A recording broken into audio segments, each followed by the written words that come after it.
down in your high heels.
So we're really excited to welcome to the stage to talk about innovating for a century. Let's give it up for Lisa Ingram, President and CEO of White Castle.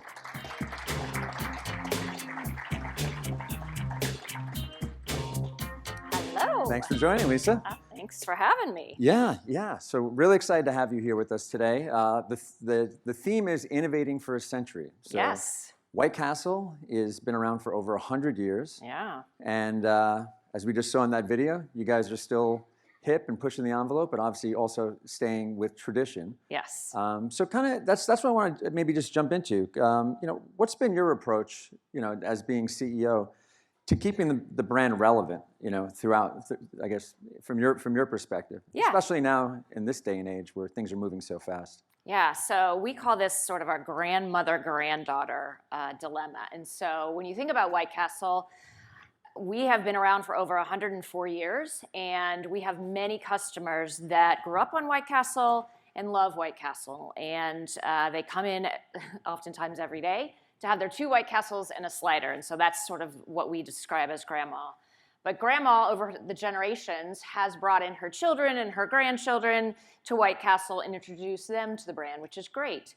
But the younger generations oftentimes want different products. So they may like the sliders, but they also really enjoy our chicken rings or our breakfast slider, which is a fresh cracked egg on the grill, which nobody else does, either on our bun or the Belgian waffle. And when you think about how those 2 generations, how do you talk to them? So grandma watched traditional TV. She had coupon books. That's how she came to White Castle.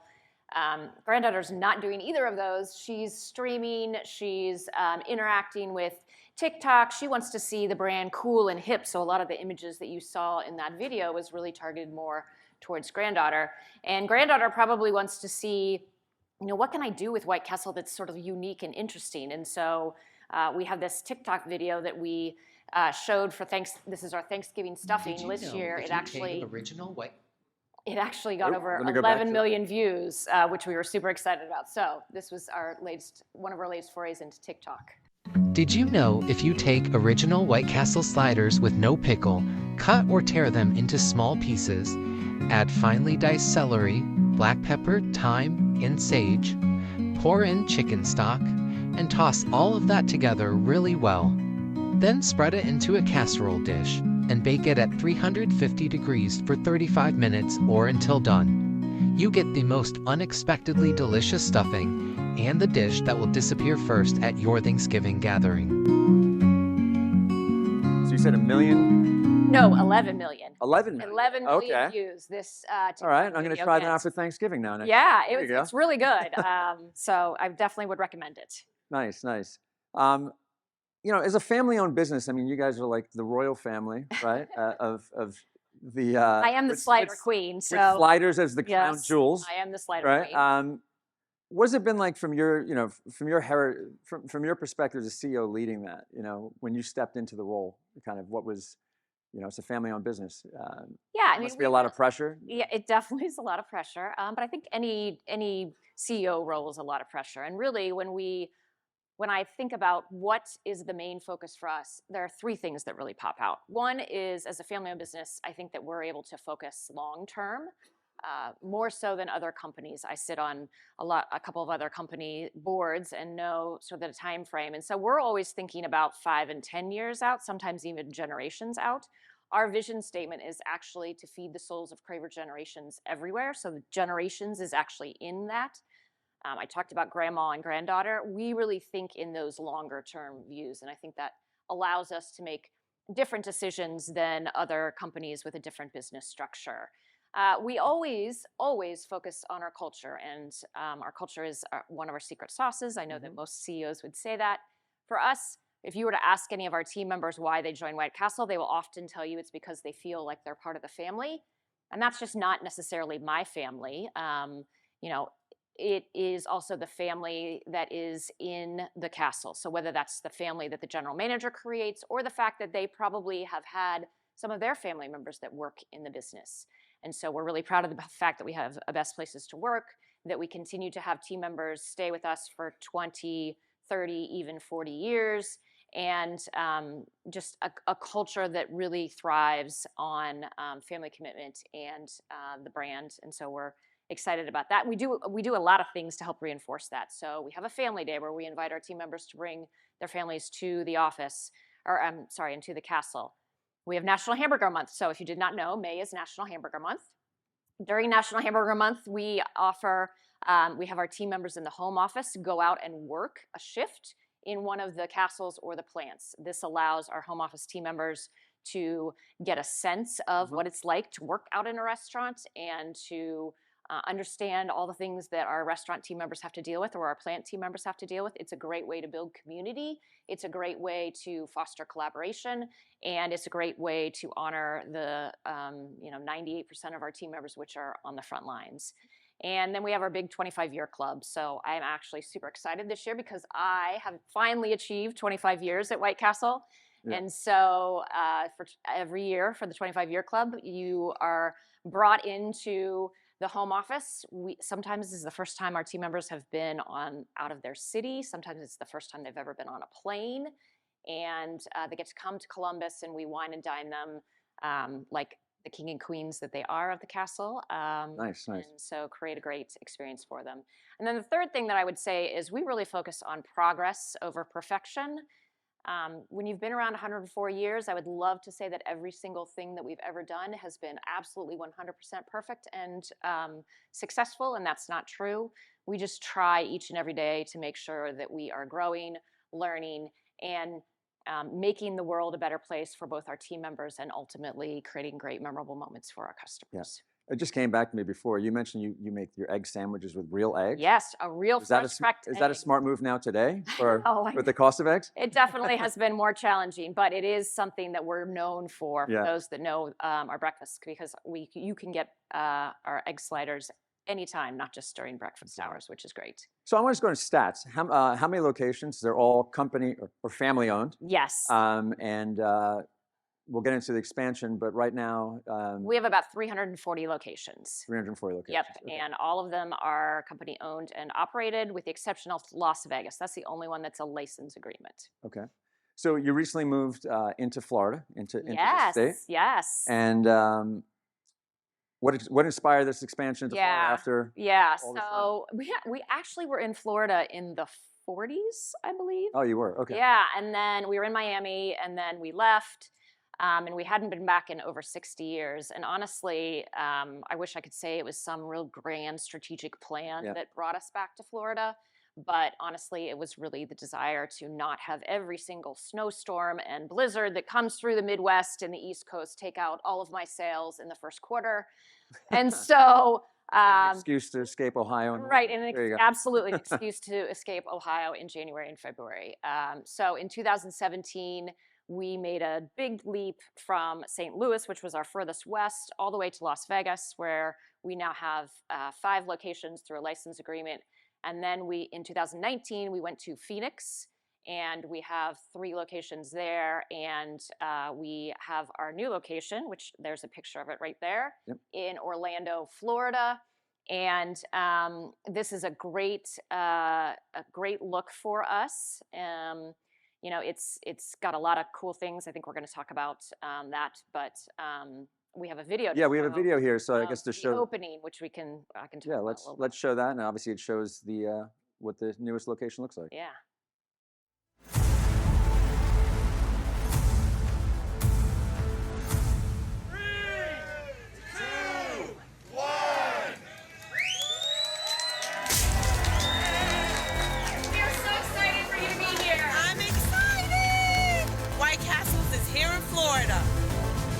Became part of our story, part of my upbringing. If you build it, will they come? Brave days, yeah.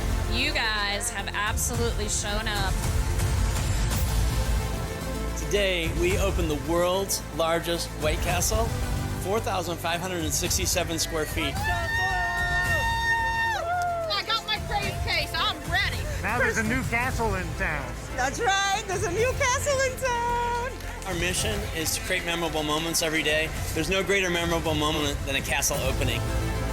My great-grandfather started it in 1921, so 100 years ago. I'm so excited to be here. I've got lots of family members here helping us out. It is such a great honor to work for a family business. Thank you, thank you, thank you.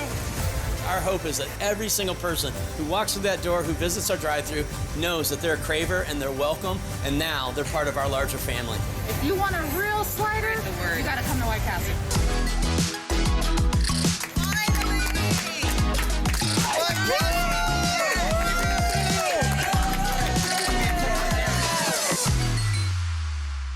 Nice. So my White Castle is in Bayside, Queens, on Northern Boulevard and Bell Boulevard, and it doesn't look like that. It does not look like that. It looks like the old traditional castle. Yes. So with the new design, you know, I guess there's of course a lot of things that are new, but of course people like to see kind of the retro. So would you think for future locations, would you go back to more of the traditional all white looking? So we actually are working on a new design.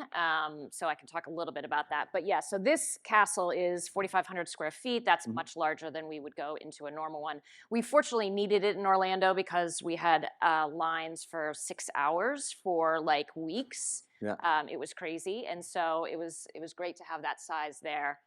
But we would definitely look at smaller. This location also has a lot of different elements. If you can go back to the picture, it has the big White Castle turrets, which is something that we really like and is distinctive to us. So we want to continue to focus on that. It also has a nice patio, which most of our locations don't have, and that is something that as consumers look to have different ways of eating, whether that's on-prem, whether it's off-prem, but maybe it's off-prem on your patio, those types of things we're trying to incorporate. We have always had in our design a very open kitchen. That's always been a hallmark of who we are. We always want our customers to be able to see their food being prepared versus being hidden behind walls. And so our kitchen in this facility is very, very open, very streamlined, and there's use of technology. So whether that's Julia, which we'll talk about, whether kiosks or freestyle machines, lots of different things in there that make it kind of a really cool design that we're looking to enhance this one and have a new design coming out soon. Okay, and so just on expansion, what are the current expansion plans at the moment? So we just announced that we are opening a new store in Claremont, which is Florida, which is really near Orlando. And we have a couple of other locations in Florida that I'm hoping that we'll be able to announce soon. And we're also looking at another state that I'm not going to announce, but we are definitely expanding it. It will be in the southern region of the country. Nice, nice. Yeah. So let's move on to technology. I'm going to jump over these slides here. Again, on the theme of innovating, still 100 years later. Yeah. This is a photo right here of Flippy. Yep. That is your robotics Yeah. thing for your fries. Can you share, I guess, a Yeah. little bit about that? So Flippy is an experiment that we did with Miso Robotics, and you can see the video of this is the latest version of Flippy. When we look at technology, one of the filters that we use to decide whether or not we want to implement technology in our restaurants is, does it make the experience for our team member or our customers better? That's always the first filter. And if you've ever worked a fryer, you know that it's can be a very intense job. And in White Castle, it's exponentially intense because of the fact that we're not just putting fries through there, we are putting chicken rings and cheese sticks and onion chips and fish sandwiches and all sorts. There's probably 30 different products that go through the fryer. And so we found this technology and this partner to help us think about how could we automate that particular position. We've done this before with our grills, where we upgraded our grills to be a new technology that didn't require as much cleaning for our team members. And so this is this is the newest Flippy. We're still testing him out. We'll see if he makes the cut or not. But we're always looking at how we can improve our experience with our team members when we utilize technology. So how many locations do you have? So this is in about 10 locations. About 10. Okay. Yeah. And what would be the decision to roll it out? Well, I think we need to see, when we first put Flippy in, he was not as fast as a regular team member. So certainly looking at speed, looking at efficiency, looking at cost, all of those variables would be what we would use to evaluate whether we want to roll this out or not. Okay. And then, of course, the next thing we're going to talk about is you're one of the first to embrace AI in the drive-thru. Yes. So 100-year-old brand, first to embrace AI in the drive-thru. So this is Julia. We always like to name our technology. So we have Flippy and we have Julia. So Julia is an AI menu board. And if we can play the video of that.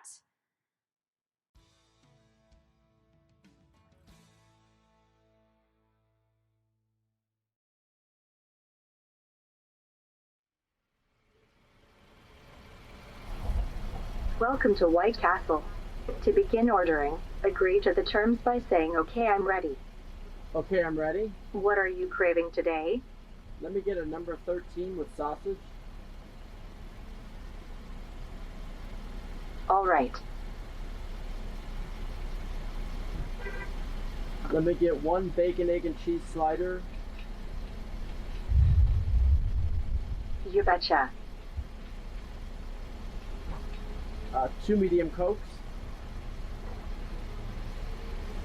Alrighty. And 1 Belgian waffle slider with sausage. Belgian waffle slider. Yes, we have Belgian waffles.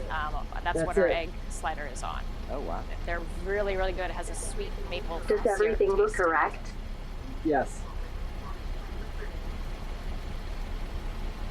Thanks. Your order number is 11. Please pull forward to satisfy your craving. So you can see that Julia, this is a further iteration of Julia, but when Julia first started, she was very, very slow and she sounded very robotic. So hopefully you heard the "you betcha" and "alrighty." We have tried to not only program her to understand what you're saying and how you're ordering, but also to sound more human. And give a better, memorable moment. And so that's something that we continue to look at and continue to test. We have, but so far, Julia's been doing a great job. So would you say Julia's outperforming humans? No, I wouldn't say that she's outperforming humans. But if you think about it, the person at the window is taking your order, that is getting the drink, collecting money from the customer, is putting the food together and handing the order out. They're doing 5 things. So to be able to take that one thing off of their plate and allow them to focus on the 5 things or the 4 things and hopefully do a better job with the customer interaction and create a better memorable moment, that's really what we're going for with Julia. Okay. So now let's look 5-10 years. You've got Flippy in the back. You've got Julia up in the drive-thru. Yeah. What kind of tech do you see coming down the pike? Anything else that you're looking at? Yeah, I mean, we're going to see robots with the paper hat. So, I wish I had a crystal ball. I do certainly think that automation is going to continue in the back of the house where it makes sense.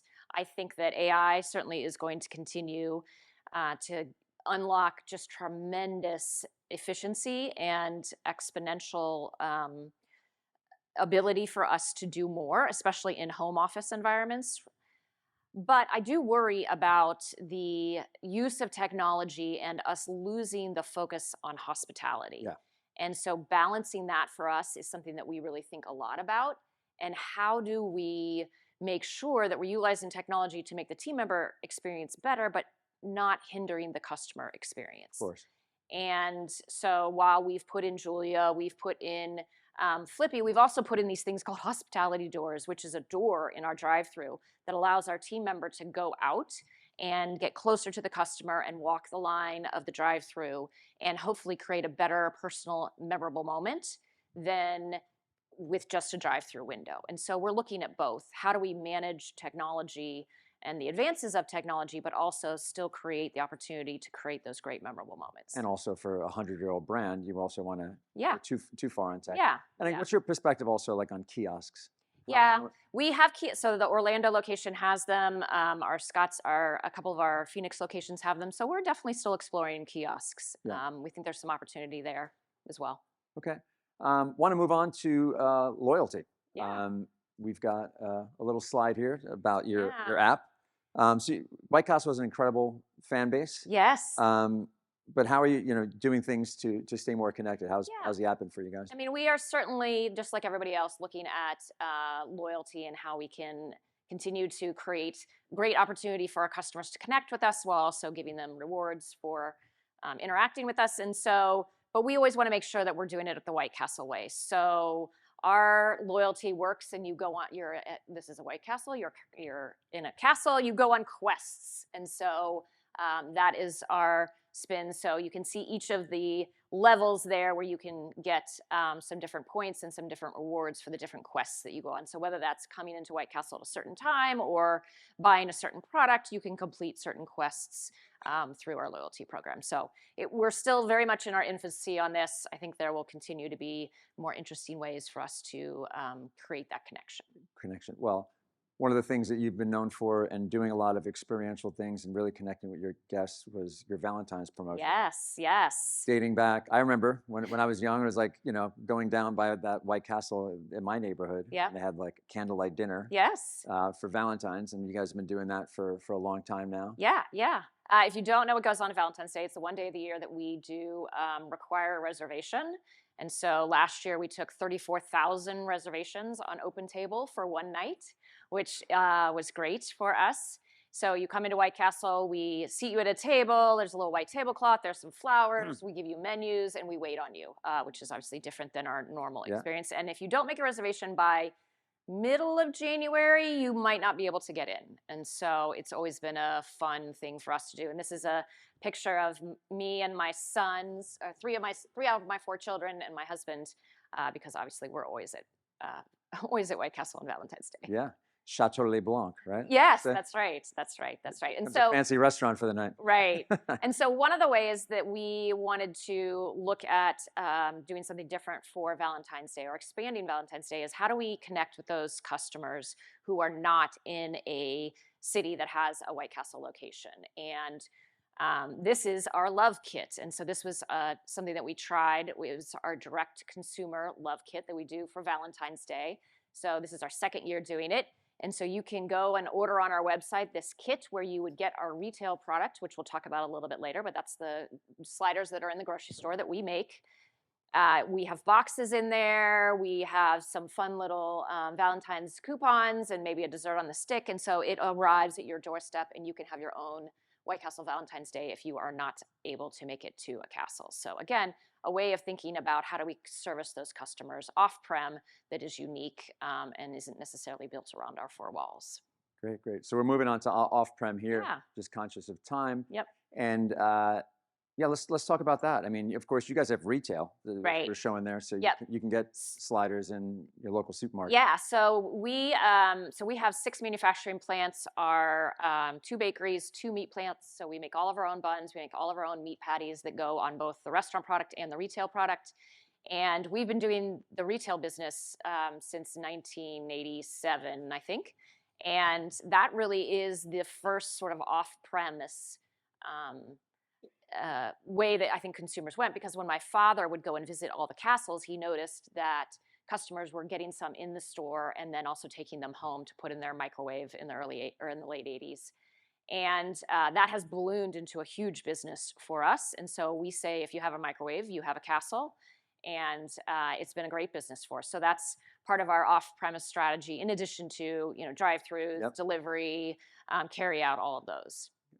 So we were talking about earlier about staying relevant. Of course, you showed Yes. the TikTok video.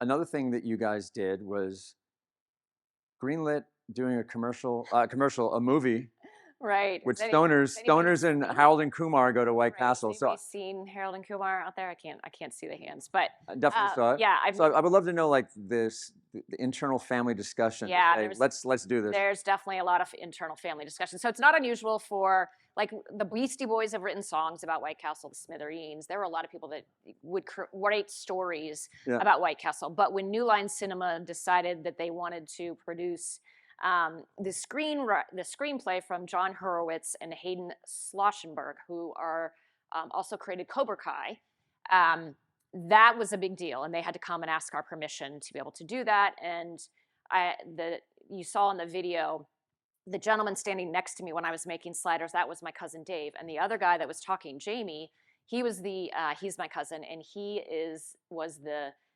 marketing person at the time that had to go into my dad's office and say, Bill, this is a script about the love of White Castle, and there's a lot of sex, drugs, and rock and roll in it.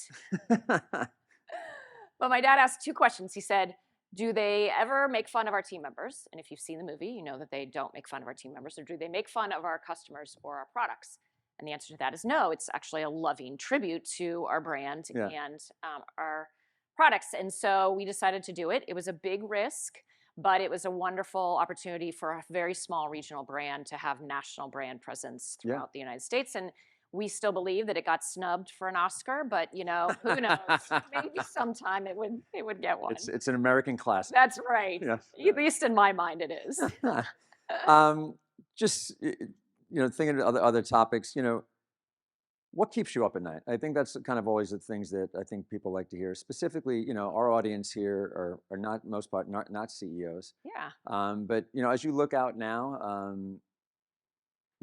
things like GLP-1s, you think about that, or or AI, the things that. Sure. I mean, I think when you look out in the environment right now, there's just a lot of uncertainty right now. And there's a lot of things out in the marketplace, whether it's GLP-1 drugs, whether it's tariffs, whether it's inflation. We can't control any of those.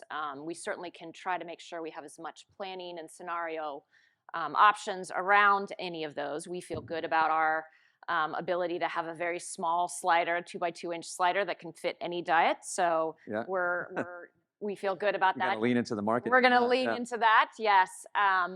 But I think that in this environment, the best thing that we all can do is focus on the things that we can control. And for us, that means creating a great environment for our team members, making sure that we continue to be a best place to work, and make sure that we're continuing to create great, memorable moments for our customers. And whether that's through the products, whether that's through the interactions, whether that's through the fun sort of kitschy stuff that we may do with TikTok or with Valentine's Day, or even with a movie about 2 stoners that go to White Castle. So that's what we keep focusing on. Okay, we only have a few minutes for a few additional questions, and I think I'd like to ask. I'm sure a lot of people are thinking, you've been in the family business, you've been in White Castle a lot. Yeah. I know you probably don't want to say it. You probably don't want to eat White Castle as much as you want. I love White Castle. Of course you do. But what's your go-to order? Yeah, so I have 2. I love our breakfast slider. Again, a fresh cracked egg on the grill to me is really yummy with a slice of cheese on our bun. Really just a wonderful way to start the day. If I'm doing lunch, dinner, or late night, my go-to is a double cheese slider, bottoms up, with extra pickle and ketchup. Okay. So that's a little secret menu way to talk about is bottoms up, where it has more protein and than just our traditional double slider. All right. White Castle has gotten some nicknames throughout the years. Yeah. Some flattering, some not. Yeah. What's your favorite one, and which is one that you hope would go away? I think sliders is a great way to describe our product. I mean, it's the bun is super soft. They're a great size, perfect for just 2 people, or you can get a case of 30, or we even have crave crates of 100 for the tailgates, the parties, whatever. So I love sliders. There are other ones, I'm not going to repeat them, but things that talk about like animals or they're just obviously we don't love those, but we love the nickname of sliders. That Okay, and again, with such an amazing brand that's been around for so long, I'm sure there's so many different customer stories that you've heard throughout the years. Is there anyone that sticks with you, or one that you think about the most that has like a Yeah, I have a good one that you like to repeat, or a funny one? So this is just sort of describes the power and the reach of the brand and the love of some of our cravers. And so we opened stores in Shanghai, China, and the first, I think this was in 2018, we'll say, we opened our first store in Shanghai, China. And so I go over there to be at the opening, and when we're there, obviously, when you're in Shanghai, China, there are a lot of people that are Chinese. There are not as many people that look American. And there were a few American people that walked in, and one guy in particular walked in, and he had a White Castle t-shirt on from Las Vegas, and I was like, huh. So I went up and started talking to him, and his name is Walter. And Walter, turns out, is a huge craver, So he grew up in Jersey. He lives in LA. He now flies from LA to Vegas, picks up his crave cases and flies back or drives back. And he was just telling us a story, and I was like, Walter, you should submit your name for our Cravers Hall of Fame, because one of the things that we do for our customers is we induct them into our Cravers Hall of Fame. You saw the pictures of Alice Cooper and Stan Lee. Yep. They're in our Cravers Hall of Fame.